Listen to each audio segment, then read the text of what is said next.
Hello and welcome to actual play Burning Wheel into the Vault. This is campaign two of the Bina Janos saga, as it may be, the Ballad of Bina Janos. Um, and I'm really excited to start this brand new game with Judd. I'm Sean Nittner. I use he/him pronouns. You can find me on Twitter at Sean Nittner and pretty much everywhere at Sean Nittner. I'm going to be playing Pelara, known as Pelara the Pillar, because she is so mighty. She has a G. She has a gray shade power in Burning Wheel, which is a feat. It's a feat because she's a dwarf, and it's possible to get these incredible stats, and so her power put it gray. It's not a trait you roll very often, but it's very fitting. She's a miner. She's the foreman of a mining group, and she has a giant family, probably 40 or 50 people in her home. And yeah, we'll go into all her details and why she's on this uh, wild hair of an expedition to the vault in a second. But before we do, I just want to remind everybody that the channel is donating to Black Lives Matter and the Trans Legal Defense Fund. So if you any subscriptions that we get or any subs that we get will be going there. If you want to donate on your own, that is fantastic. If you want to help in other ways, I'm going to put some links in chat as things that you can do in your own activism. So we appreciate any efforts that people can make to help make things just a little better. So that's me, my very long-winded intro. How about you, Jed? Hey, I'm Judd, he, him, and I'm just realizing that I haven't reread the rules for greed, which are definitely the heart of the Dwarven life paths. So I would just like it if we could just all sit in silence for about 10, 15 minutes, because I know that that's really good streaming content, while I read that over. I'm sure that'll be all right with everybody. I'm totally joking, and I'm a little nervous, which I always like. First game, I'm always, there's always that feeling that like, oh no, like it's not going to work. We're going to sit here in silence and nothing's going to quite shake out, which is exciting. I like that. It Well, sounds weird. there's a good assurance in that we have sat there in silence reading healing Yes. rules or training times or other things, and Yes. um, and the game continued and was fantastic. So Yeah, I'm cool with taking that risk that we might sit here in silence as you read up on the greed rules. indeed. Um, I think we'll be all right. I think we'll be all right. yeah. But yeah. And yes, it's good. Uh, is there anything about like if so jumping into it, um, how do you who like could you describe Talara for me? Could you just Yeah, like absolutely. I feel like we should give a little bit of background as to the status of this yeah, campaign. yeah, yeah. At the end of the last game, the shoeless peasant, Bina Janos, convinced the elven etharch to go to the vault and try and rescue her brother, her consort, sorry, and the prince's brother, Prince Bulat's brother, Chofka, um, from the vault, or to bring their remains out if they perished inside. Nobody knows what happened to them. And so have we decided how much in the future it is? This is a year later. Yeah, sure. Let's say a year Yeah, later. it's a year later, and the dwarven host and some number of elves. I know one elf in particular that's coming on the way. But the dwarven host and the elves are going collectively together to go into the vault. The vault is notably where the dragon was sealed many, many years ago. Going in there is probably certain death. And so we're coming in with like siege weapons and a mining crew. It's a huge host. It's not a small little few adventurers. This is a quartermaster with the warden and all of the supplies and all these things to be able to survive the journey all the way there, and then be able to enter and presumably battle back the dragon if needed. Yeah, And I was thinking of all of these characters that would be powerful characters, leaders of the graybeards, or a mask bearer who could have a mask and a shield that's impenetrable to fire. And Judd and I were talking about them, and we're just like, yeah, but you know what's way more interesting is just like a miner who has to like go and like dig holes and like is responsible for all of the other miners. And we're like, yeah, that is far more interesting. So thus Pelara came, and I'm going to pull up her sheet. Let's get in there. Yeah. And yeah, so she's a 5 life path dwarf. The life paths that she took, let's see if I can get those. I don't know why they're not. I don't remember Yeah, where I she's put she's them. 227 years old, so she's really been alive for a lot of the things we've mentioned in the campaign, right? She was alive when the Archmage, came to Wheelholt over 100 years ago. She was alive for the last battle between the dwarves and the elves Yep. before, the one that Binajano sang about. They're the life paths: Born Clansman, Delver, Yeah. Wife, Longbeard, Brewer. Yeah. So, I took Brewer as the last life path in a way to show that from Polara's perspective, she retired a while ago. She was a miner and a Longbeard, and she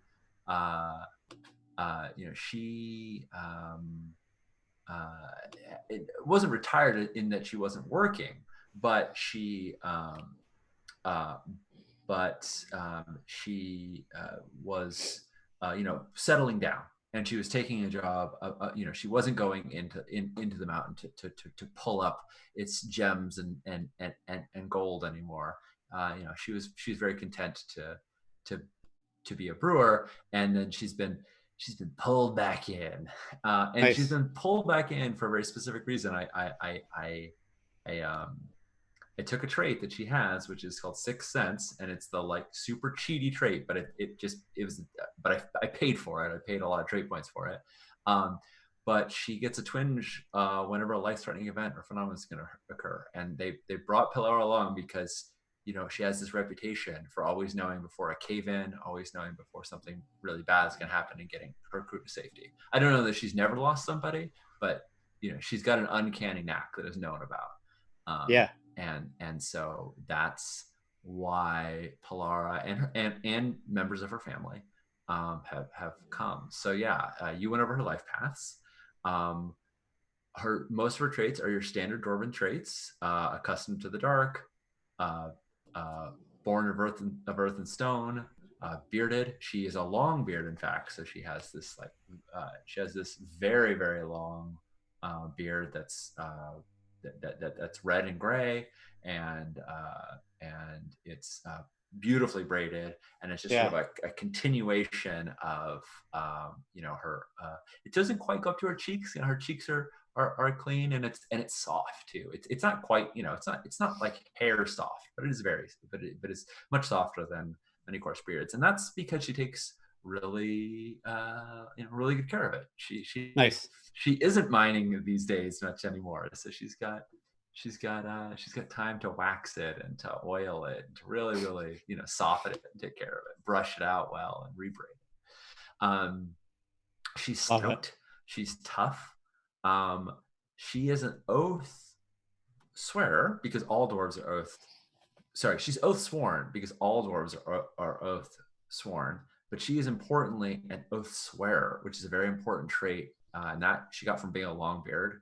That was when you're an elder in Dwarven society, is that you can be the one to officiate the swearing of oaths. So Nice. any dwarf can swear an oath, but they need an oath swearer to make it real. And Got it. she can make binding contracts. She also has deep sense, which is a minor trait, which allows her to use her perception skill to act as orienteering underground. So Interesting. So, and she has a very good perception. So she can navigate well. Love it. And finally, she has a great call on trait, dispute settler, which is a call on for persuasion, coarse persuasion, or oratory as necessary. And I think Judd's favorite trait that she has is folksy wisdom, which is just kind of She's I love seen a that. lot of stuff. She's Yeah, seen a lot of stuff. She's not yeah, really old by Dwarven standards. I mean, she could live another 200 years, but yeah, she has like great grandchildren, yeah. right? You know, she's been yeah, she's been around. So let's talk about beliefs. Do you want to go into beliefs? Oh Is yeah, that good? absolutely. Okay. That's where I'm staring at them right now. So absolutely, Yeah, I yeah, want to. yeah. All right. Why don't you read them and then I'll comment on them? That way I'm not just Yeah, I was chatting. supposed to be I was supposed to be retired from delving, but here we go a yearning. I'll make sure Bella has an opportunity to join the host after this. Yeah. So Bella is my daughter, and she is one of my relationships. She is my rock. She's a Delver. She's a clansman, which is where we were all born. We're all born clansmen, and I want to get her an opportunity to go into the host life path. So I'm trying to look for opportunities for my daughter Bella. Love it. That's really cool. I trust Fiona Cecile as far as he can throw me. I'll find out his motivation for being on this yearning. Yeah, I decided arbitrarily that when dwarves go out, it's called yearning. I love that. That's great. That's It just great. felt right. Yeah. Yeah. Yeah. Yeah. Yeah, Fiona Cecile, the knife in the starless night in Elvish. I doubt that Pelara knows that, but he is the brother of the Etharch and the one who took Bina's eye, which again, Pelara might or might not know, but he's a Yeah. terrifyingly deadly and dangerous elf who is overridden with grief. Um, so yeah, I don't, and he's coming with us on this yearning. So Yeah. we'll have to figure out what he's all about. Cool. And then an oath. I swear by the burning wheel, I'll keep my son Hirtho from becoming an adventurer. Yeah. So dwarves make oaths very importantly. This is an oath I swore to my husband that I would not let our son become an adventurer because that is the worst thing a dwarf can do. It Yeah. is, well, that's not true. An oath breaker is the worst thing a dwarf can do, but it's short of oath breaking. It's pretty much the worst. It's becoming an outlaw. It's leaving dwarven society. It's leaving all the things that you stand for. And it's not like a graybeard who goes scouting and comes back to report what he's found in the world. Like that's fine. This is someone who has actively left the dwarven society. And me, of course, Sean is really interested to find out why Hertha wants to become an adventurer. And of course, like I'm probably going to be sympathetic to these desires, but Pelara has lots of cares very much about him, and from her perspective, Yeah. he would And be giving up everything that matters. yeah. And we saw a bit of that in the first game, right? We had Yeah. this, uh, we had Kerbika, who was this like awesome, urbane, bisexual dwarf whose parents were, accountants and your dwarven accountants, because Yeah. that's a trope. I know it's a lazy trope, but bear They with were me. they were dwarven tapestry vendors, I Yes, guess. Yeah, yes. they were Uh, guilders. they were guilders, so they kept the tally of the war, and yeah, he was an adventurer, and we got to see how little his parents thought of that, even though he was really an awesome dude, and Yeah. it was awesome to Bina and was just a really cool person. Yeah, Kurbika was wonderful. So part of the reason why I put that in there is because, Kurbika was such a great character and he was an adventurer and that caused such friction with his family that I never really got to resolve that in the last game. Like Yeah, Bina tried to defend Kurbika to Satarvi, his dad, and it failed completely. yeah, And it wasn't her, her mission to do that. But like personally, I wanted to revisit that story. So I brought it in. So got it. Hertha wants to become an adventurer, and I'm maybe this belief will change. Yeah. And then finally, my last one. Oath to Warden Boge, who we also saw in the first book. I will bring him back a piece of the dragon's treasure. Yeah. So dwarves have to take one oath belief. I decided to take two, but I have to take one oath belief, which is near special. And Boge is known as the Silver Goat. He is a super powerful character. He is only the only person he is preceded by is the prince, Bulat himself. He serves Cool. the prince directly. And so I took him as a powerful relationship. And not a friendly one, an adversarial relationship. He is my cousin because again, Polara has a huge family. But Judd, I'm wondering what oath he would have sworn to me. Uh, huh. Would he have sworn an oath that maybe, after you bring him a piece of the dragon's treasure, he will make Bella his right hand? Yeah, I totally That take makes that. sense. Yeah, totally take that. Cool. Nice. Cool. Cool. And then you've got instincts when entering, which is not as big, but they're big. When entering a shaft, start by making sure it's ventilated so we can breathe.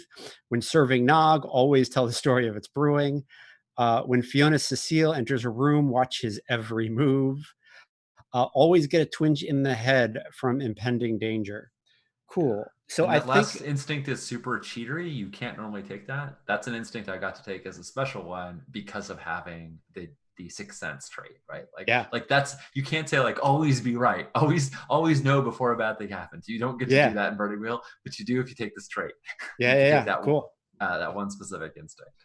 Cool. And I think, if this show had an intro like Game of Thrones, it would glide over the map, past Karakage in the center of the continent where we played last game, and it would go up the jeweled road to the burning wheel, which is literally a wheel, a magical wheel that's on fire that sits atop of Wheelholt, and then we would kind of veer east or right, and we would see Vault, and there'd be some kind of like a flash of lightning or something, and you'd be able to see through it for a second and be able to see if there's a dragon in it.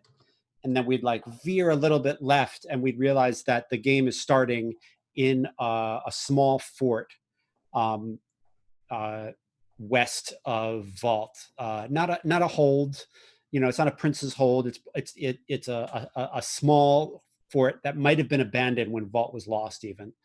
And I think there is a a stone miniature, the size of the table, of Vault, which is a Vault was a mountain that was carved into a triangular shape where dwarves kept many of their treasures, and a lot of their lore and laws were carved in stone there, and it was a pretty important place. So the dragon taking it was a terrible thing, and yeah, I think someone says, what about the north gate?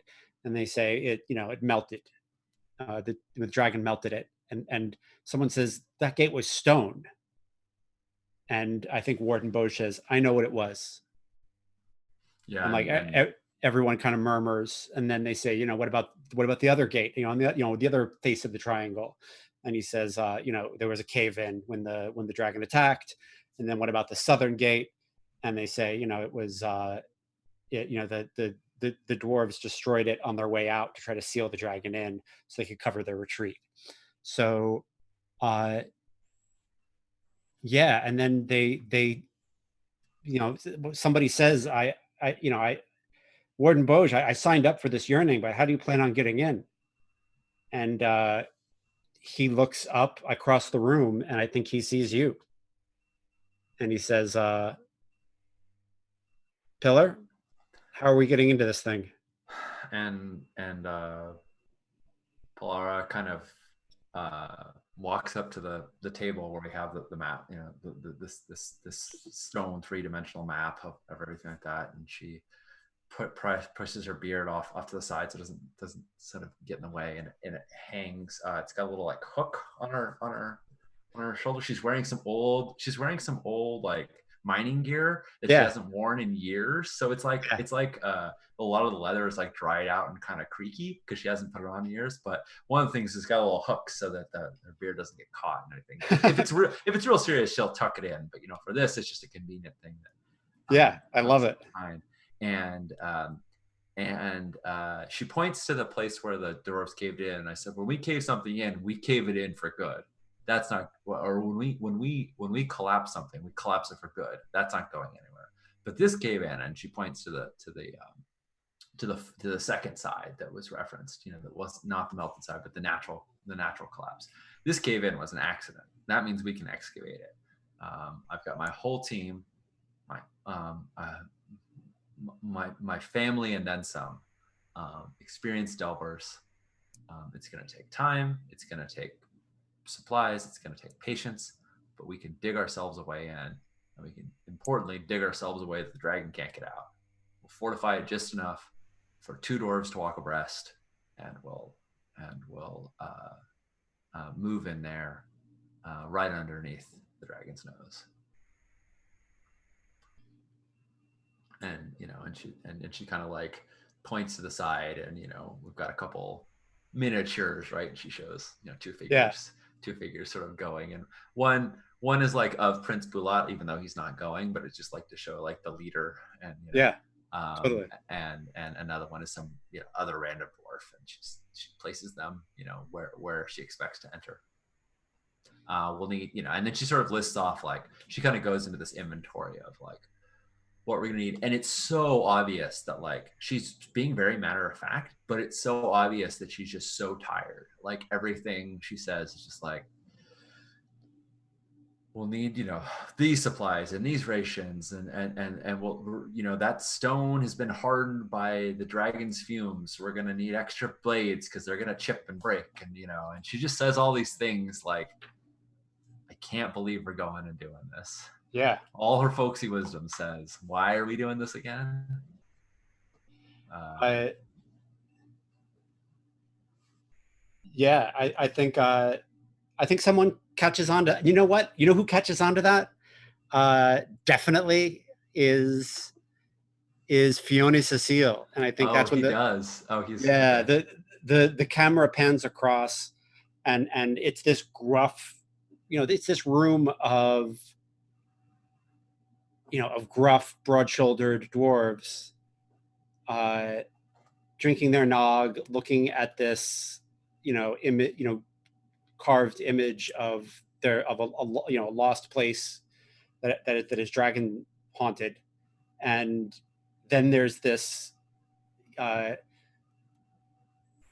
elf. He's beautiful. He's got long black hair, I think, with like 2 braids going down, framing his face. And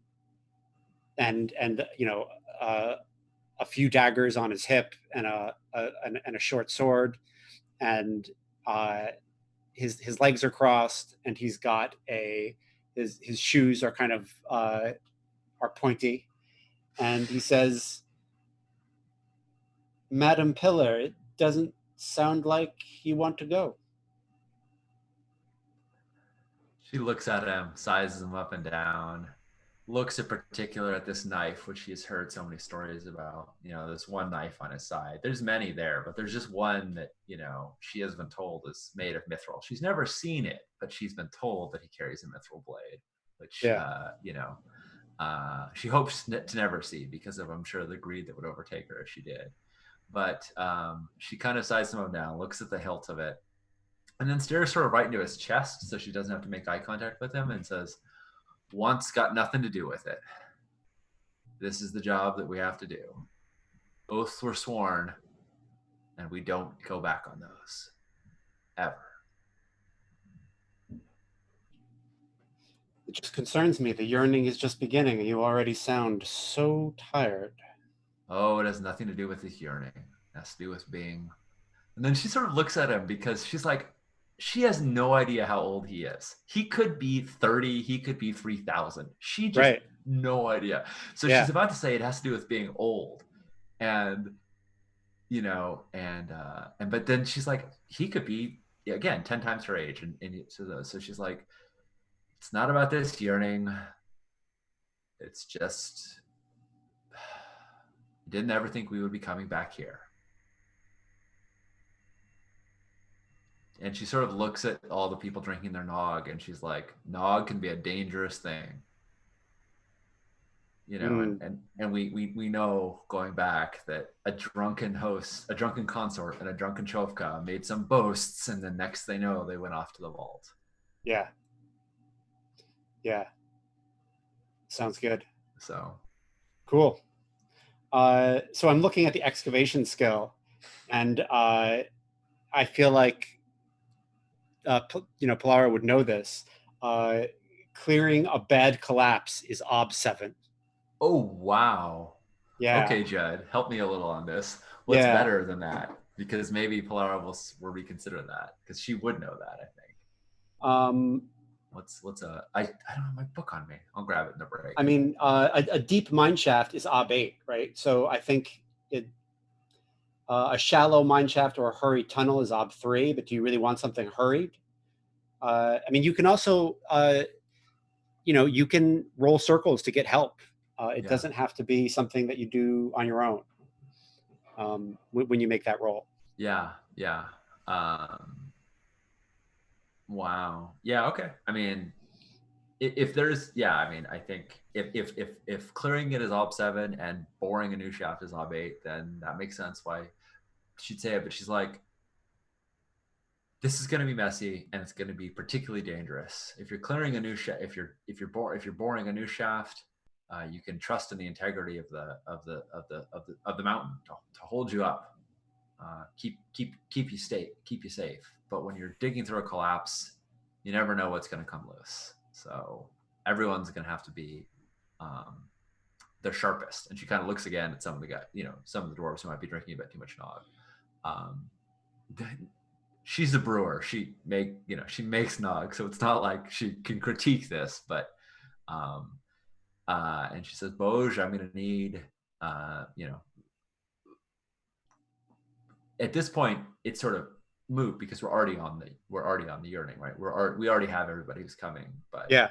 But I think it's sort of reflecting back on the oath she swore Boj, and she said, Boj, I'm going to need all of the graybeards to pitch in as well. This is not going to be up to just the delvers to clear the way. We're going to need plenty of strong backs to lift all this rock out of there. You'll have them. What is Polara's signature nog? Gilroy is asking. What is she known Yeah. for? She is known for making nog that got Prince Bulat drunk as hell. In fact, that is a reputation I have. Thank you for asking, Lauren. Is it really? Oh yeah. Let's see, Polara. Let me go down here. She has two affiliations. One is crew chief of the miners, and the other one is the Polara family. She has a huge family, and she has a bunch of miners, and there's a fairly large overlap in that Venn diagram. Many of the miners are her family, and many of her family are miners, but that's not exclusive. And then she has a reputation of potent nogger because her nog. I'll have to do a little research into like what goes into brewing because Sean knows nothing about it. So for now, let's just say that yes, one of her nogs she boasted would get any would stop any dwarf from being able to walk in a straight line, and being able to walk straight for a dwarf is very, very important. Right. We're very angular, we're very regimented, right? And Prince Bulat took her up on that, and was hammered by it. So that's her reputation, cool. which will help in these circles rolls that are about to come up. Yeah, no doubt. Sounds good. Who do you want to circle up? Who is it that you know? Like, there's got to be some miner with things that can fork in. So I imagine things that can give you helping dice are mining, prospecting, and engineering. Yeah. So there's got to be and your life path is Clansman or Gilder? Clansman. Yeah. Cool. Yeah. Cool. Yeah. So I mean, yeah, you can. Well, tell me about you're kind of like the head of a crew, right? So maybe we don't have to. It would make sense that you would have a foreman. Yeah, I think I have a foreman. I took relationships that include my crew. Bella, my daughter, who is a delver. She's a clansman. She's definitely a miner. Cool. There's other who are Toman, my eldest, he's a guilder, and Hertho, who's a member of the host. They're all along with us. Um, in my in Polara's stance, she has gotten a good position for Toman, and or not she necessarily, but the family has done well by Toman and Hertho, and the next one who's really due a good turn is Bella. But Bella's also like her most reliable, and I think Bella's probably her foreman. I think Bella is got an engineer. It's got engineering and mining, and I didn't burn her or anything like that. But Yeah. She's wise. So I have her as a relationship already, right? Yeah. So I don't need to circle her up. Right. But I think if I wanted to circle up, I don't know, I want to circle up additional people maybe for more helping dice or something like that, maybe. But I do feel like I have a crew because I have an affiliation called crew. Right. The mining crew. Or like, do you want to circle up the best miner, the best tunnel digger ever, like the guy with gray engineering or gray. Yeah, that is who I want to circle up. Yep. Cool. So that sounds awesome. Let's roll that shit. Cool. All right, so base circles is one. He is going to be in my or she or they they are going to be in my life paths. I'm looking for somebody similar life paths as me, miner, delver, right? Yeah. But I know it's going to go up. Darn it! I need my book. I don't have it on me, and I feel naked. I've got mine out. Yeah. So you tell me, because I definitely am looking for someone who's exceptional. Yeah. And I know that's going to add to it. Cool.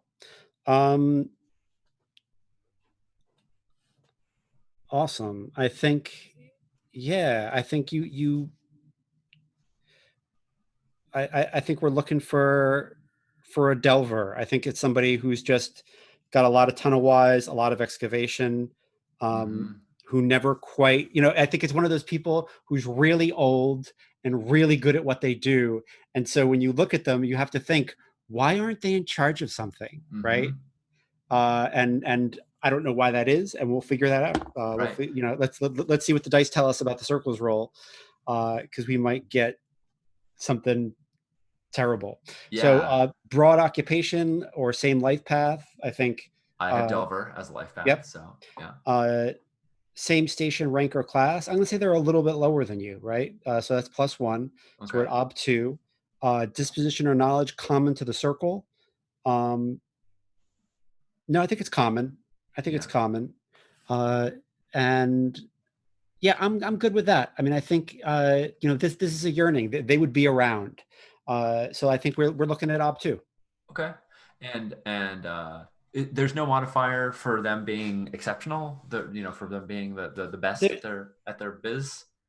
I don't see that. Disposition not different from the members of the circle. A specific disposition of detailed rare knowledge would be +3. I mean, do we want to say this is like somebody with a gray stat or a gray skill and give it that +3?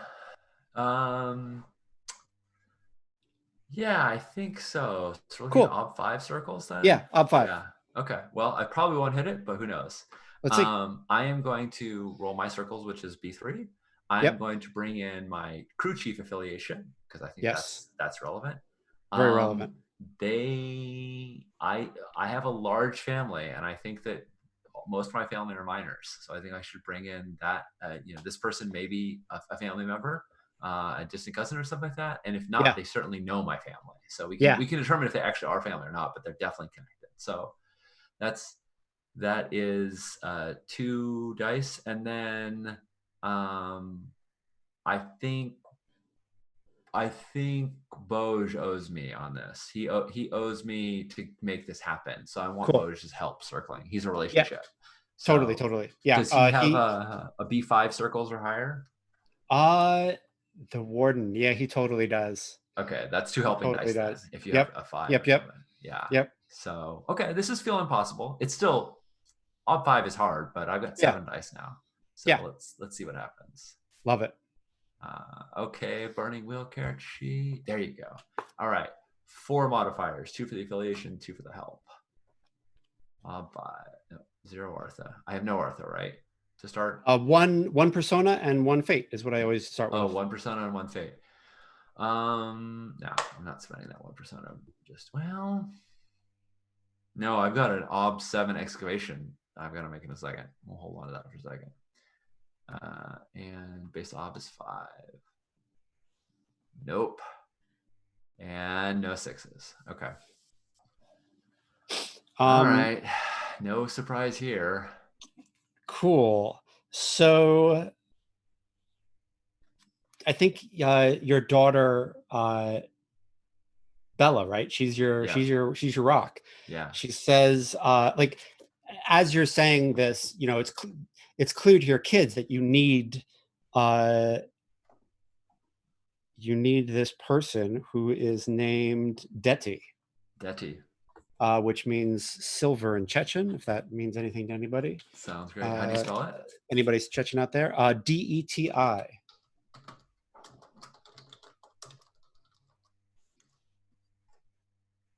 Yeah. And Bella like comes up to you and like puts her fist next to her, like she's faking like she's pulling on her beard, and she says, "Deti's at the dig site already. Word is she's drunk."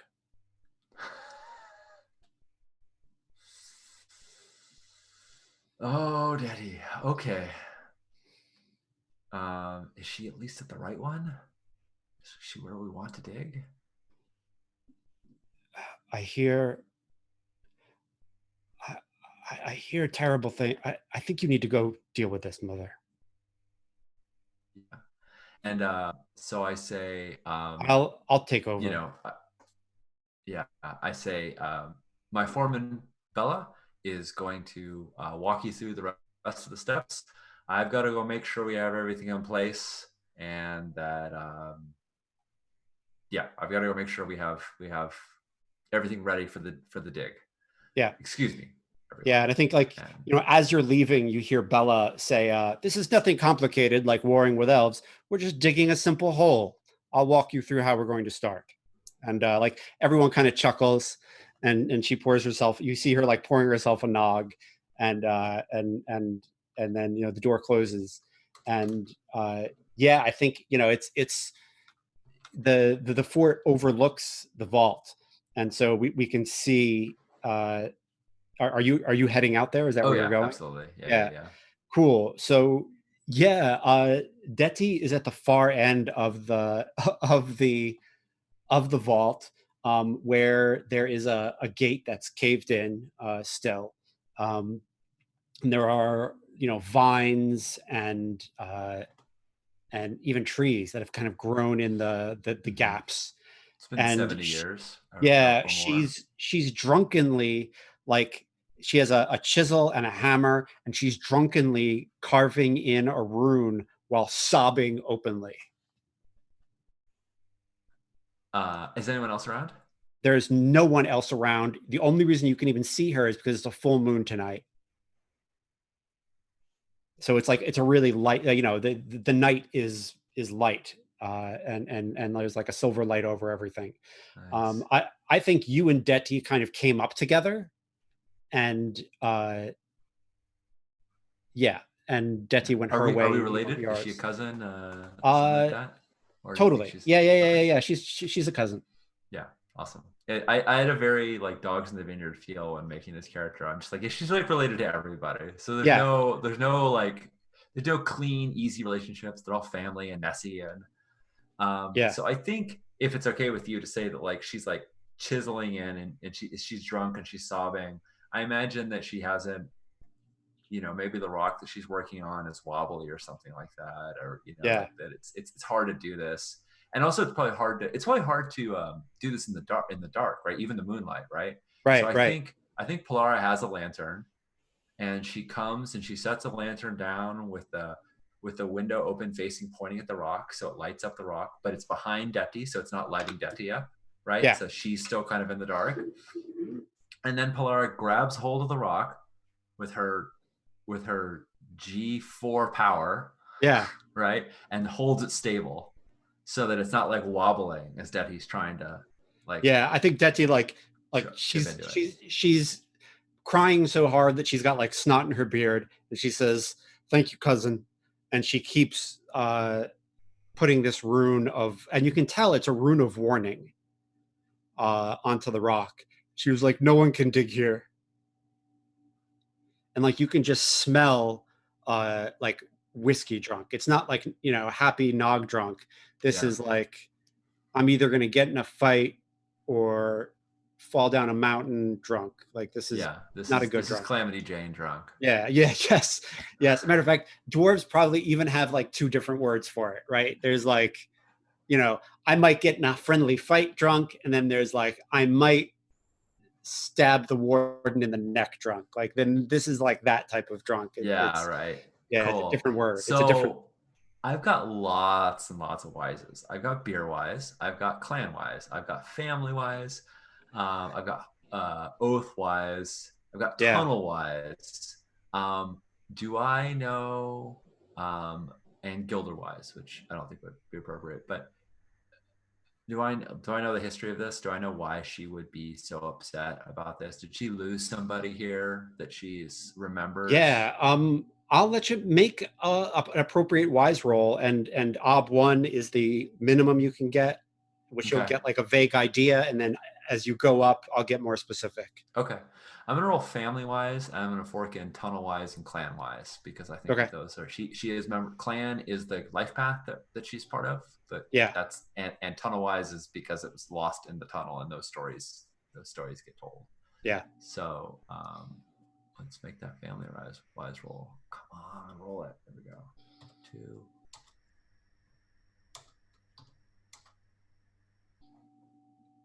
All right, I got 2 successes. Oh, Cool. but I got 2 6s. Oh, you want to explode that shit? I only have 1 fate, but 2 6s are a really good opportunity to know more. So yeah, I think Yeah. I want to explode it. Yeah. 1 more success, so 3 successes. Cool. And I will go ahead and mark that I spent a fate there, and I will reduce my fate to 0, and I have 1 persona. And there is a deed that Bina is passing down, but that's going to go to Nara in the next. Yeah. Round. So not to Polara. It dawns on you all at once that you don't know how the elf and the dwarves who went in off of the drunken dare, how they got in, right? Which is the reason why you're all going. Mm-hmm. Because like, you know, just to give some background, the Etharch's consort came. He came to the hold. He got into like a gift giving kerfluffle that turned into an argument that turned into, oh well, let's go get your hold back from the dragon, which was like a drunken boasting thing that got taken seriously, that led to them actually going into the uh, into the vault and not coming back, and that led to the, you know, and then you folks were holding the star, which was given to you all as a gift, blah blah blah blah blah blah blah. Here we are, you know, a couple years later, and yeah. it dawns on you like, oh shit, Dedi got them in. Yeah, and Dedi Like probably Dedi, made one of those like unreliable up 3, you know, right? quick tunnels, right, just to get 2 people in or 3 people Yeah, in. yeah. Yeah. Dedi's like, we can't do this. We're all gonna die. We're gonna die in dragonfire. We're gonna be melted. Our bones are going to be melted. Our beards are going to be melted. We can't do this. You don't understand what's in there. And Polara kind of like lets her finish the rune, right? She's not gonna interrupt it, but she sits down next to her and she says, Dedi, when you drop your hammer down a shaft, you don't say, I guess we're not gonna go hammering anymore.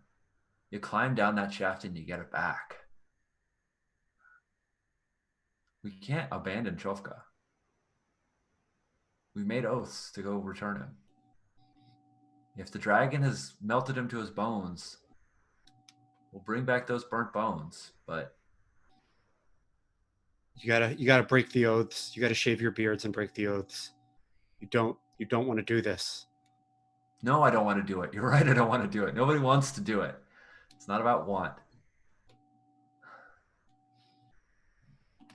Come on, you went by yourself and you did the impossible. You've got the whole host behind you. Well, as much as Borden Boge would spare. You know, it's a little side jab at Boge because I'm sure as many as, you know, for as many provisions as Pellara asked for, he probably sent half as many. Yeah. You know, um, you know, you're the best Delver there is. And I'm the best Nog brewer there is. And together there's nothing we can't do. She kind of puts her hand on your shoulder and she said, "You're right about one of those things." Okay. Are you that good? No, I'm not. Yeah, you're not. Yeah, good. What's my beer? Let's see. What is my I have a B4 Nogger. It's pretty good. Yeah. It's okay. It's okay. It's just not gray B6, right? It's just not. No, it's not gray B6. And Yeah, when she says you're right about one of those things, I say, yes, the prince's nephew, Tervest, he did brew something that smelled of spring dew and punched you like an ogre's fist on its way down. Best princes.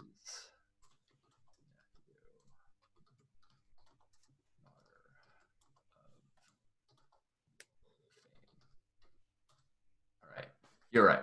I'm not the best Naga there is, but I'm the best Naga they sent on this mission, and that's what on this yearning, and that's what we've got. Awesome. I think we've got a course persuasion roll. Yeah, exactly. I think that makes perfect sense. I feel like Ugly Truth is clearly already forked in. Yep. You've got Hostwise. Yeah, I've got Tunnel Wise. I think I know about it. I think I would even say Excavation. It's not a Wise, but it's because I'm bringing the whole team. It's not just her on her own. I'm not asking her to. Rather than Excavation, I would say Clanwise is good. Okay, that sounds good. Cool. All right, so I'm rolling Course Persuasion. Yeah. I'm gonna fork in Clanwise, Ugly Truth, Hostwise, and Tunnel Wise. 1 second. I just want to see one thing about Excavation. Hold on. Yeah. Is that?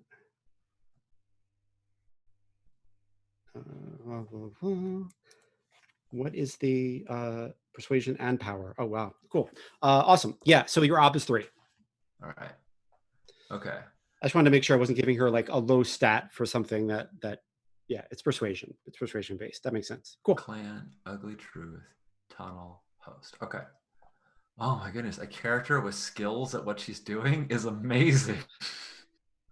It's unbelievable to actually have the right skills to do this. I did everything. It's nice. Beginner's luck. Yeah, it's nice to not have to just beat the shit out of you for the first 7 games. It's really yeah, exactly.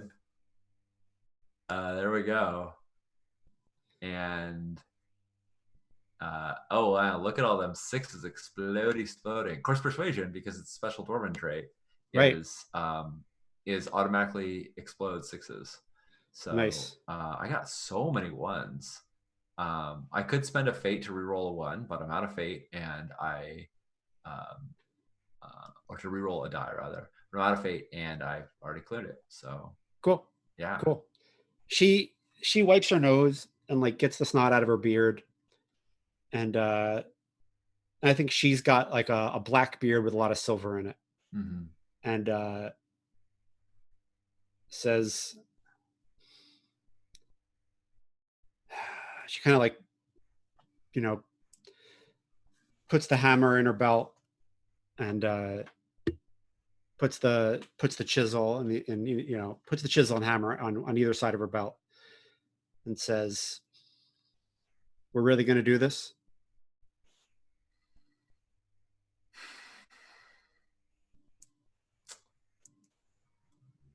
Um,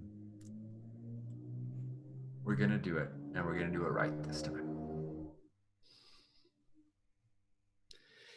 He's going to know we're coming, right? No two ways about it. It's we're banging on the hornet's nest, and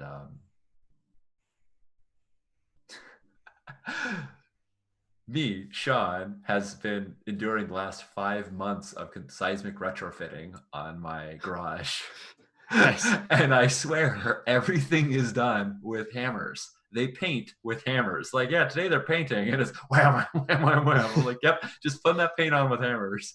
So I'm just imagining all these dwarves shouting and screaming and hammering and picking and whatnot. There's just nothing that's at all subtle about it, right? There's just no Mm-hmm. way that it's not loud as hell. Yep. Yeah.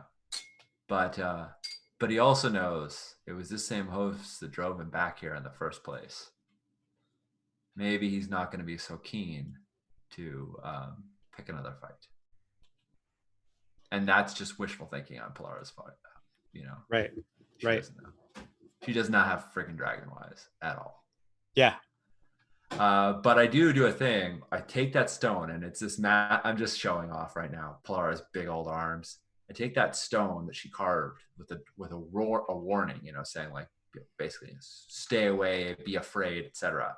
I don't pick it up, but I just tip it so that it's on one little axis point. Like I tip it so that it's on a single pivot point, and then I just turn it and twist it to face into the vault, and then I lay it back down again. So it's a warning to the dragon. Not the dragon can see it, but nevertheless. Yeah. I get you.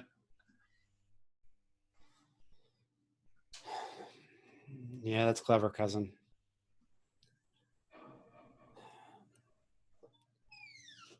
All right. Where do you reckon you want to put the teams? And I think I think she suddenly gets like very sober and it's just like, yeah, right now in the moonlight, I want to start talking business. right, Like exactly. So normally we'd have a map, but the great thing is that Polara's hands are freaking have deep marks in them, right? They're like all the lines in her hands are like deep and coarse. And so she grabs some like pebbles and she starts putting them in like the lines of her hand to like map out this thing. It's not perfect, right? But like this is the okay. Put Bella and her crew in the lead. We've got the Guilders, not the Guilders. We've got the host who are ready to swing their axes and their spears, but they're going to be pulling out the exfil, the everything that's excavated behind us. Because I figure, you can go in with a real skilled team to do the actual excavation, but you still need a lot of people to just carry the rocks out of the way as you're clearing the path. And she starts detailing it out. And you, Dita, we're gonna need you guiding this whole thing.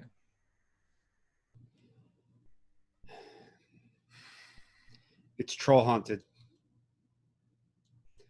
The dragon called in trolls. I don't know. They've got a deal, maybe. I don't know.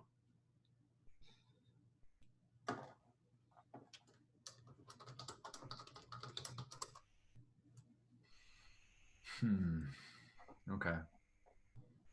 Well, maybe the host will have something to do besides just carrying rocks then. Yeah, guards. We need guards. It's going to take up space. Yeah. I wanted to do two abreast. I wanted to make a path that's two abreast, but we might have to double that. It'll take longer, but it'll be worth it to have the hosts taking care of protecting the delvers.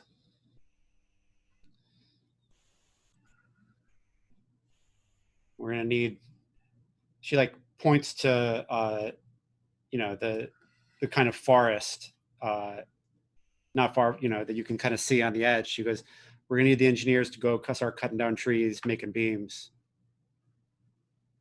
I think we probably brought like some number of them, but Yeah. so that we could get started. Yeah. And so Oh, I sort of totally. reassure and I say, it feels like it's like, it feels like it's like the amount of provisions that you take when you're going to go like hunting and foraging, but you got to make it through that first night, right? Or that first week of getting set up. So whatever that, I think it's something like, we've already have the first peg. Uh, we already have the first peg packed. And so we can get started immediately, and we can send the engineers to follow up behind us. Fresh timbers as we progress.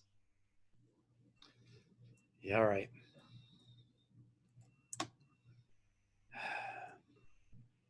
Well, here we go. When do we break ground? I sort of look up at the fort where I still see the lights, and I see Yeah. maybe the shadows of people still gesticulating, Yeah.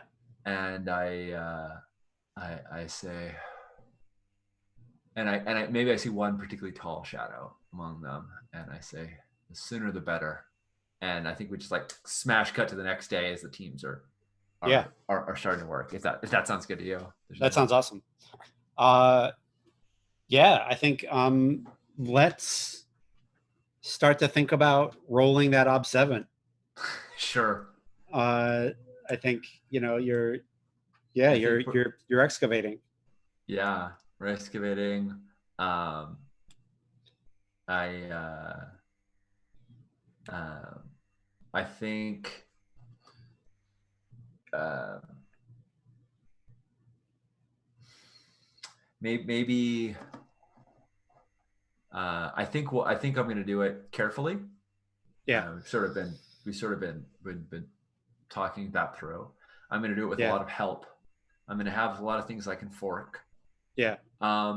We could make a linked test regarding like the engineering of the plan for this to Yeah. try and help that. Maybe that Yeah. makes Yeah. sense. Yeah. Um, so let's see. I don't have like the engineer life path, but we certainly brought them along. But maybe I took engineering. Let me take a look. And I imagine the gate is not it's built like a giant um basement door, right? It's like Yeah, on an on a incline. on an incline, and then it would kind of like open into the tunnel. So Right. like they collapsed it in on itself, and you were kind of like in the just outside of the stone pile last night with Dita. But yeah, absolutely. If you want, uh, do you want? I Do you want think to it might. circle? Yeah, I think I should circle up some engineering plans to get this started. So that Cool. we have something, because I'm just like that. I think I purposely, now I'm looking back, I'm like, why don't I have engineering? I'm like, oh yes, I purposely didn't do it because Polara never became a guilder. She was always the one digging in the dirt, or with her team digging in the dirt. She was never the Yeah. ones writing the plans and these things. So she's Yeah. like, but yeah, I'm gonna circle up an engineer. I think I'm gonna use my crew chief affiliation because I think Yep. that they know each other, and because Toman is a member of the Guilder, I'm gonna call my son to help me um, bring in all my relationships right now while I still got them. Yeah. Last campaign, Venus relationships didn't last very long, so didn't stick around. So I'm using these while I Yeah. can. And what I have about Toman is that he is my eldest. He's a journeyman. He's on the journeyman life path, and he's a guilder. So he's in the first guilder life path. Like we got him through clans, and then he's taking Yeah. his first. Um, He went to Guild College. he went to Guild College, exactly. First Now he, first in his family to graduate. Yeah. yep. I mean, that's what we want, right? Is for our kids to do better than us. Yes. Love it. So, yeah. So I say, I think we know how to set up for an excavation, so that's totally normal. Everyone's setting up, the crews are getting ready, and I Yeah. think I'm walking the dig site with Toman, um, uh, saying with Toman to go talk to his his boss, someone affiliated with him, to get engineering plans. And I leaned down and I said, "They're treating you okay? Yeah. They're not picking on you for being born clan, are they? Ma, stop. You don't, because I'm I'm not fine. one for violence, but I will smack skulls together if needed." They're just here to keep the tally to make sure the warden can pay. That's all.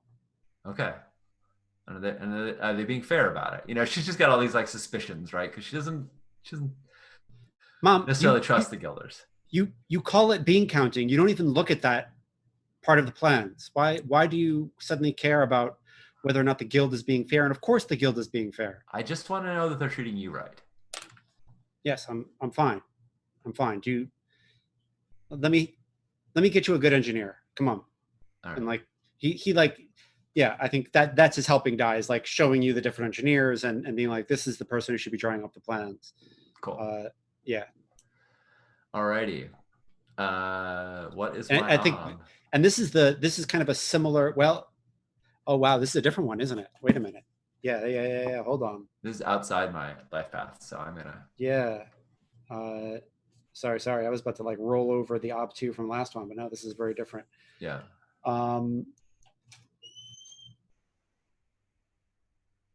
So it's within your setting, right? Like yeah. the setting it's is in my setting. Yeah. Uncommon occupation or within the same setting. Yeah, so I think it's +2, so that's up +3, and it's higher rank, right? So we're at +5. Okay. Or is it kind of an equal rank, do you think? I think it's I think in this particular expedition I would call it equal rank. Cool. Yeah. I think you have a lot of, yeah, I agree. Right. +3. +3. So, all right. Circles. Come on. There we go. I'm going to take 2 helping dice, one from my affiliation as a crew chief and one from the helping die. Awesome. And no Artha and Ob3. Ooh, just got it. Okay. There we go. Cool. Let's name this mofo. Yeah. Yeah. Yeah. Blah, blah, blah.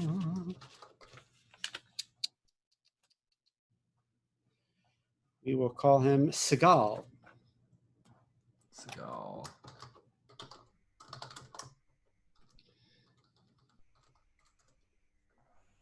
Yeah, and I think dwarves take notes on paper, but when they really need to write shit, they do it in stone.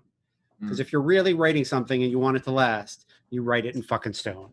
And so there's this big slab that has been pulled up, and he's got the plans. And I think on one side is a column with like, how long, like a timeline of the labor. And on one side is the column of the cost. And then in the middle is this ridiculously beautiful, blueprint of how we're going to do it. Mm-hmm. And yeah, absolutely. He rolls.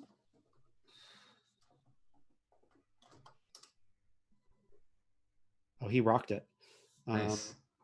Matter of fact, he will. Oh, not so great. Okay, so he got it. He makes a linked test, awesome. and makes the plans and shows you what he's thinking, and I sort of look at it, and I think it's the same relationship between like an architect and a construction worker. Yeah. Right? Like there are certain things that look really good on paper, or in this case on stone, that don't actually work in practice. But there's no point in arguing those, because we're gonna cut those corners, or we're gonna make those adjustments on the fly. So there's things where Pilara might disagree, but like she doesn't have the wide scale notion, especially Yeah. of all the administrative parts of it. So she looks at it and she's like, once you're finished, if you can get some ardents to carry this up, it'd be good to have it by the site so we can reference it every day, tally our progress. And I'll make rubbings so that everyone can have one. Even better. And he yeah. I assume that Seagal and I probably know each other, at least to some degree or another. And I know I'm going to say not family, just to make him a little bit different. Just to make him a little different. So far, everyone's been my family. So I say Toman's doing well. I sort of say this like without when he's already left, right? Like when he's not. I don't want to embarrass him. Yeah. He's fine. He's been around this kind of work all his life, and he's got a good head for it. Yeah. A good head for the maths necessary. It's good to hear. Doesn't surprise me at all. Proud mother. And she sort of like shrugs, like, what other kind is there, right? Like he's my son, of course, right? This is all leading up to the, when we see Hertho for the first time. Nice. And I think we've, I think it's cool. Yeah. We'll he says, it's nice. My relationship with my parents was a bit fraught. So it's nice to see. Well, if those elves teach us anything, it's that our lives are too short to be to get upset over the little things. And like, this is someone who seals oaths and knows about grudges, so she is not foreign to people getting pissed off about stupid things, right? Yeah. He thinks this whole mission was somebody getting pissed off about something stupid, like this whole Chovka and the host coming was precedented on people boasting and having grudges. So she's really over people with their fragile egos. And I think like, Seagal, and that there are other Guilder engineers who would have resented you being in charge, right? I think like if you had failed that circles roll, we could have a real shit show on our hands, where you've got an engineer who's trying to take control. But I think you killed it. And so we've got this guy who, is just relieved to be able to be alone with his mathematics. Like, he's just so excited that he doesn't have to talk to anyone but like other engineers. Like that's all he has to do. And it's definitely it's a total relief. But yeah, he makes that roll and gives you that extra die for the cool. All right. So I think we basically cut to all Bella, Dita, Pilara, a handful of other delvers are all holding rubbings of the thing, and they're sort of pointing at it and going like, and they've got some giant machine that they've assembled, that they basically broke down into parts and has come here, and it looks like a siege engine, but it's like a backhoe basically, right? And it's got all these pulleys and ropes, and it's got tons of strong dwarves that can heave it, because we have to do like huge excavation, not things that hammers and picks, at least to start with. We got to get these big pieces out of the way. So I think we've got this assembled machine, and we've got all these dwarves, and at some point you've set up enough, you've like looked at the plans enough, and you just got to make the first crack at it. And so Polara's right there, literally with Bella and the others, like wrapping the ropes around the biggest piece that we've got to pull out first to, to like uncork this thing to Yeah. get started. Yeah. And yeah, let's make that excavation roll.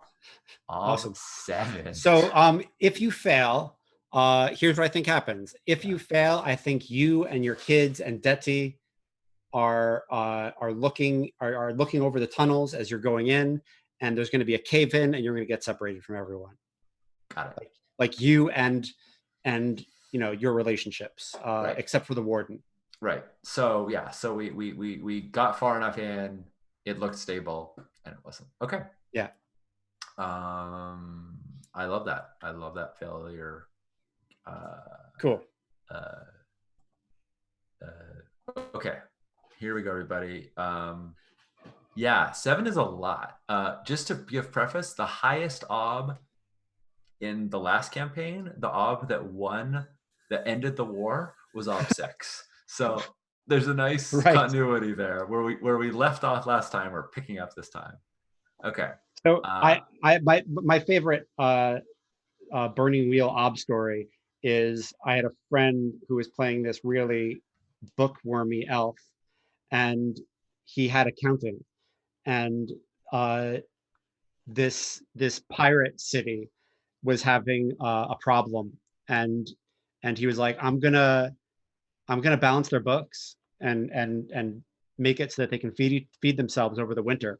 And I was like, what the hell should you roll for that? And literally in the accounting skill, it says balancing a city's books, ob 8. And luckily, like in the excavation skill, there is literally clearing away a really bad cave in, ob 7. So nice. It's nice. You don't have to look up every single skill thing that happens, but sometimes with a big roll, you want to kind of see how it goes. And what I find is that the Burning Wheel skills are there before me just about every time, which is kind of fun. It's good stuff. All right. Let's talk about forks. I'm going to fork in tunnel-wise. Seems real obvious. Yeah. I'm going to fork in observation because I have the trait that lets me use observation for navigation underground. I think it's relevant in this particular case. Yeah. What is the delving skill is excavation, so never mind. There's not another delving skill. Wow, is that it? I think Miller Nogger observation of the truth, soothing platitudes, beer wise, beer appraisal, lots of beer skills. And I think I want to fork in. The last one I'm forking is clan wise, because I've worked with all of these folks before, and I know their strengths, and I know who I can rely on to be where, and who to put in what place, because this is as much digging as is coordinating. And I think clan wise is appropriate. Okay, so go on. I've got a devil's bargain, so to speak. But yeah, awesome. When you're done. So I've got 3 forks. I'm going to take a helping die from. I've got 3 forks. I'm going to take it's not called a helping die. It's something else. It's a link test die from Seagal. So that's 4. Yeah. What, in terms of helping dice, what do Bella and Dita give me on this? I don't remember if multiple people can help or if only one person can help in Burning Wheel. I'm going to say that only Dita helps, or Deti. Sorry. Deti gives you 2 gray dice. 2 gray dice. Okay, I'll have to roll those separately, but that sounds great. Awesome. So I will. So right now I'm at 4 dice, 4 add-ons, and I'm have a B4 excavation. So I'll be rolling total of 10 dice for ob 7. I'm going to spend a persona. Yep. So hold on. Okay. A single persona point can be spent to tap the burning fires of greed. It can be spent on any test where the character is creating, acquiring, or attempting to attain a thing of beauty, wealth, power, or craftsmanship. And technically, you're trying to get into the Dragon's Lair. Doing so allows the player to add any amount of dice from his greed exponent to an ability test. For purposes of advancement for the augmented ability, the dice act like a persona point spent on a test. Wow. But there's a catch. Doing so automatically counts as a greed test, right? Yes, yes. Okay. Yeah. What is my greed? Oh no. Did I not save We it not have here? it? Hold on. I have it. I got it. I just don't think I wrote it in here. Circles, resources, health. Okay. One moment. I will get it very quickly. Because I have the original character burning template. I just need to pull it up right now. Burning wheel character burner. This site, by the way, if folks have not used this site, it is the slickest, coolest. I'm putting it in chat. Burning wheel burner. It is just, man, is it good stuff. It just does everything. Okay. If not, we can go through the starting greed questions, which would be fine. Yeah, maybe we do that. Where? So I've got them up. +1 greed if the will exponent is 4 or lower. 4 or lower. No, my will is 6. +1 greed for every 60 resource points. All right, I just got my character sheet, and I have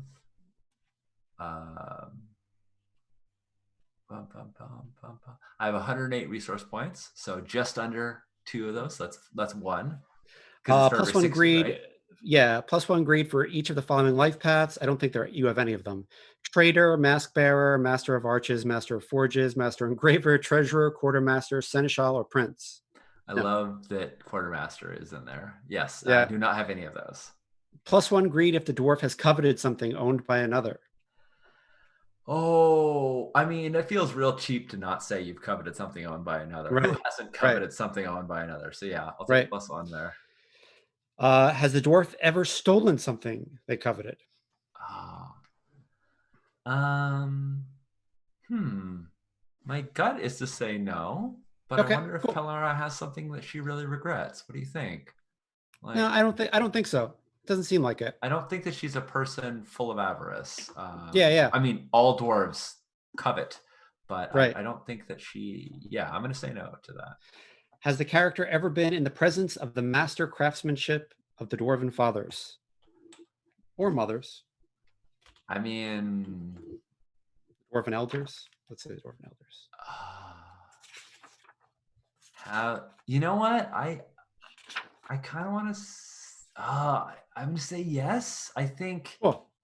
I think. Yeah. I think Pelara, as a Longbeard, has had to negotiate. She's had to swear oaths for dwarves, and Longbeards, although they're part of the clan, they're the only ones who get this. So even if you're a guilder or a host or anything, or noble setting, you still need a Longbeard to swear your oaths. So I think yeah, she's had to swear some hefty oaths in the past. And another +1. Yeah. All right. So what am I right now? I'm just at 2, right? I've got 3. 1 for my resources, 1 for coveting, and 1 for. Cool. Has the dwarf ever had their prized treasure stolen from them? No, I don't think I've. Has the character ever witnessed an outsider, elf, man, orc, rodent, etc., in possession of a work of dwarven art? What do you think? Have I seen any of these elves? Probably not. I would think not. I mean, I think. But it's totally up to you. I think I've seen the star. Oh right. But I think that's what I coveted. Just to make it, just to reinforce. Yeah. I think the thing I coveted was the star because it glowed like true starlight. Yeah. And I was like, that could light the way in the dark. That could guide 100 delvers into the dark safely, right? Like that's like my practical greed, right? But have I seen them with a piece of dwarven craft? I'm gonna say, I'm gonna regret this, but I'm gonna say yes, because I think the gift giving got so messed up because Prince Bulat gave the consort some amazing piece of dwarven craft. Oh, fantastic. That's what I saw. Cool. I saw Prince Bulat give what could it be? Dwarven. We'll figure it out. We'll figure it out. Yeah. But it was some great thing, and he gave Cool. it to the consort, and the consort had nothing to give, and thus the kerfuffle started. And Love it. Love it. Love it. so Is the dwarf over 200 years old? yes, Cool. Not over 400, so you don't no, have to add another. So that's a +1. Relationships. Every romantic relationship is -1 greed, which is kind of interesting. I don't think you have any romantic ones. I don't. That's a That's bummer. interesting. I should have been paying more attention. Okay. Nope, Yep. that's cool. Each hateful relationship is +1 greed. Okay. And if you have a hateful immediate family member, it's +2 greed. Um, I let's see. I took okay. So I'm gonna take +1 for cousin Boj. I'm gonna uncheck the hateful on Hertho. I didn't need the resource points. I wasn't that low. I took it to represent that I am apprehensive about him, but I'm not gonna take it as truly hateful. Okay. Right? Like I'm not. I love my son Hertho. I'm upset about that he wants to become an adventurer, but I don't want that. I don't need that resource point, and I think I have concerns about him, but I'm not. But I do have one. I have an adversarial relationship with Boj. So yeah, Cool. he's not immediate family though. So Cool. So what is that? A total of 4 or 5? 5. Sounds good. Oh, So for 1 point, you can absolutely get up to 5 extra dice. and if I do that, what does it count as? I think it counts as an OB5 test, right? Yes. If I do Yes. that, for every die I spend, so it would count as a challenging Greed test. greed test. What's a difficult greed test for what's a difficult test for OB5 if you have exponent 5? Is it OB3 or OB4? I think I might only want difficult worth because I need 3 difficult tests and only 1 challenging test to advance. I mean, I need them all, but So for 5D, routine is 1 to 3, difficult is 4 to 5, and challenging is 6+. Oh, okay. So I can take 5 and it's still difficult. Okay. I will do that then. That might be abilities though. Hold on. Sorry. Hold on. Let me check. I might have been looking at the wrong thing. No, I think I wasn't. This is another bit of great streaming content. Great streaming content. Yeah. Going over the Burning Wheel tables. Yep. Yeah, no, I believe I'm right. Yeah. It's Okay. gonna be a difficult test. All right, it's gonna be a difficult test. All right, then I'll take all 5 dice. Heck yeah. Awesome. I mean, yes. Yeah. All right, 1 persona for 5 dice. Wow, Dwarven Greed is a powerful thing, Jed. It's almost This is okay. This is a bargain. Okay, so excavation. I'm rolling. I have 4 modifiers. I have 4. And then don't forget the 2 gray dice from Detti. I think I have to roll them separately because Yeah. No, I know. I'm just reminding you that they exist. Yep. Okay. All right. And I've got 5 Artha, and I got 7 base 7 Ob. Okay, that did not do it. But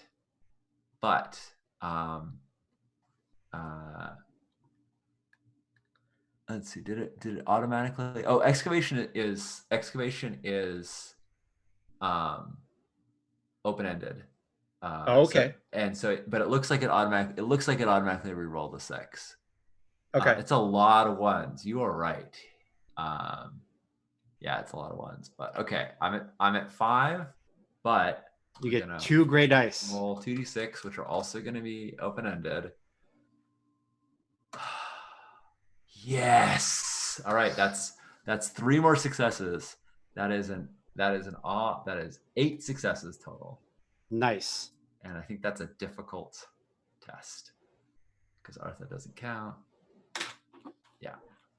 Oh yeah, it's got it there. Love it. All right. Love it. Wow. But it was definitely that greed that, I mean, Detti as well. But Yeah, the last couple dice were not my best, but they were important. I think I would have been 2 successes shy if I think I would have had 2 less, which would put me at 6 rather than 8 if I had not spent that greed. So the greed dice were not great, but they did enough. Yeah. Yeah. Wow, Ob 7 excavation. Okay. Uh, yeah. What's this look like, man? This is a massive undertaking. It is weeks, right? It's weeks of work, Yep. and uh you definitely are pushed to your limit, and uh and no human person would have been able to do this, but you did it. You drove these teams of tunnelers and delvers, and they were digging all. And I imagine, I don't know, I picture, uh, I picture Pilara as someone who gets in there. Oh yeah, absolutely. Yeah. So but not at the cost of not being a good leader. So she's, in the mix. She takes her shifts, and then uh, comes back, and then takes a shift, with the engineers, going over what things that need to change, and tunnels that you thought were weak but are actually a bit, that you thought were going to be stronger but are a bit weaker, and you have to change direction, and things that would have just messed up someone else. And then after a really tough shift, I think you're getting your 4 hours of sleep, and Hirtho wakes you up Mm, and says, nice. "Mom, you should see this." What? Okay. Yep, I'm ready. And she just like gets on, she gets up and she gets out of the cot that she has, and she like peels the thing back, and she's already like half dressed, like she just fell asleep in her in her clothes, and so Yeah, she's like half dressed already, and she just sort of like puts on her, like grabs her big jacket, and like from it are hanging all these like not, they're like hanging all these tools, but they're all fastened down so they don't jangle. She like, okay, I need coffee, and then yep, I'm ready, here we go. yeah, She just thinks it's the next day, like she slept in. yeah. And you realize that it's like the you know the it's it's the shovel shift, right? It's the shift um where Hirtho's crew goes in with shovels, does not do any new digging because you don't trust him for any of that shit, and they just like clean up and Mm-hmm. and and and fortify and make sure that nothing is falling, and they progress very little. Mm-hmm. So like he shouldn't have anything to tell you unless something's really wrong. I imagine they also set up, like we saw in the last campaign, we saw the dwarves setting up like a guard post. I imagine that they also like set up a guard post, so there's somebody there to Totally, watch if there's any activity. We know about trolls, right? I mean, she definitely in totally. this time would have spread the word. So they've got long spears and big shields and posts, and they have to move those as we progress forward. So Yeah, yeah, yeah. She looks at, she kind of gets up, and it's, you said it's the shovel shift, right? So yeah, it's another late night. It's the moon's out, and she's like, yeah. what, Hertha, what did you uh, what do you need, You should what's see wrong? this. Okay. And he leads you down the main tunnel, and then uh, uh, you know members of his late crew, because he's in charge of this shift, Yeah. like walk with him. And I think, no, like the uh Pilara doesn't know it, but like the audience takes a gasp, as they're watching on HBO at home, because one of the members of Hirtho's crew is Krabika, right? Yes, I love it, I Right. love it, I love it, And Kirby. who's the dwarven adventurer from book one. Yeah. And uh you go down this side tunnel, and Hirtho's crew like I falls want to, in. I think you're going to reveal something to me, so I want to like do a little tiny thing before I get this reveal, if that's okay. Yeah. Also, I think we're about to take a break, so Yeah. you I'm you gonna just do the reveal and then we'll take a break. Totally. great. Yeah. Yeah. Yeah. So the one little detail I want to say is like as I'm walking along, Polara's hand kind of goes along the stone, and she just feels like all of its rough edges. As she's because it's not like it's not polished, it's all rough, and her hand kind of goes along it, and we just see like the rocks kind of go, we see her hand moving as they kind of glide along the rough edges of the rocks. And one is sort of like a callback to Bina and her bare feet, right? Like we see Polara's hands on the Yeah. stone, but Yeah. also like she is born of earth and stone. And there's something like even though it's late at night, even though she's really tired, there's something like reverent to her about, like there's something like almost like a religious experience to her about going this deep underground, like Love to it. return to the earth and stone from which the dwarves came. Yeah. Is like it's like a tribute to dwarves, and so she's just kind of taking it in. And you might imagine that she could almost even probably navigate these tunnels in the dark if she had to, because Right. her appreciation for them. So a little detail, but yeah. Yeah. He leads you down this side tunnel and you're walking down it with him, and you're like you're drinking you're sipping your coffee out of a dwarven mug, and you realize that this is not a tunnel on the plans. And when you look at it a bit closer, you're like, this is Detti's tunnel, and it's an old tunnel. And he walks you down, and there's a door, like he walks you down this slim tunnel that shouldn't fucking exist in this job. And then you get to this door and you realize that, oh shit, this is in vault. Like oh wow, so our big tunnel intersected with Detti's smaller tunnel, which led to the vault itself. And so we see like a door that's like part of the vault. Nice. That's a charitable way of looking at it. Yes. Okay. It is more like we stumbled into this thing. No, I think it's more like Hirtho. Like you realize, like I think it dawns on you, right? Like you know your son. I'm just going to give it to you. Hirtho heard about you getting DT and realized that she didn't want to do this, and you had to talk her into it, and then like plied her with some drinks and got the story out of her, and then figured out where her old tunnels were, and that she delivered the people right to the dragon. And like he figured out where this tunnel was on the sly. Oh, I see. Yeah. And like dug in places that he wasn't supposed to dig and kept it secret. And you get to the end of this tunnel and it all dawns on you. And then you look around at Hirtho's crew and you realize it's like a group of fucking like adventurers, right? Like they're on the verge, like they don't quite have the stink of outsider on them, but like one of them is carrying a sword, which is a total human weapon. Like no dwarf carries a fucking sword. Yeah. And he says, he puts his hand on the door and he says, it's warm, Ma. That's the lair. We don't have to share this with anyone. This is off. This is not on the engineer's carvings. None of this is on anything. This is what Detti did to get the people in here.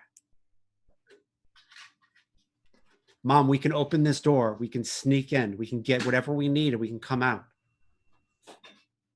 And if Hirtho had known Bina Janos, she would have been like, yeah, let's go do that. But Hirtho doesn't know Bina Janos. Hirtho knows Polara the Pillar, who puts her hand on the door. And the door, you said the door is warm. Is it glowing at all? Is there any like redness, to it from the heat? Just a little faint glow. It's glowing. There's a gold color coming under the door. Awesome. So I think we're carrying lights because dwarves carry Yeah. lights, right? We Yeah, can yeah. see well in the dark, but not in the pitch black. Carrying lights, and Korbika, or one of the other adventurers that has a lantern, right? The light reflects off the door, and you see the gold paint. You see the gold cast on Pelara's face as a face of just utter wrath and fury as she turns on Hirtho. And I think we should cut right there. And I'm going to just chew the shit out of him at the beginning of next session. Oh, man. So are we stopping for a break, or are we stopping for the night? Yeah. Oh, sorry. I said next session. I meant the next part. Yeah. Let's everybody. We're gonna take a 5. Go grab some tea, stretch out, etc. And we'll come back and we'll see what happens with Pelara and her wayward son. Oh, all right. This is great. Thanks, Judd. Cool. We'll see you all in a sec. Yep.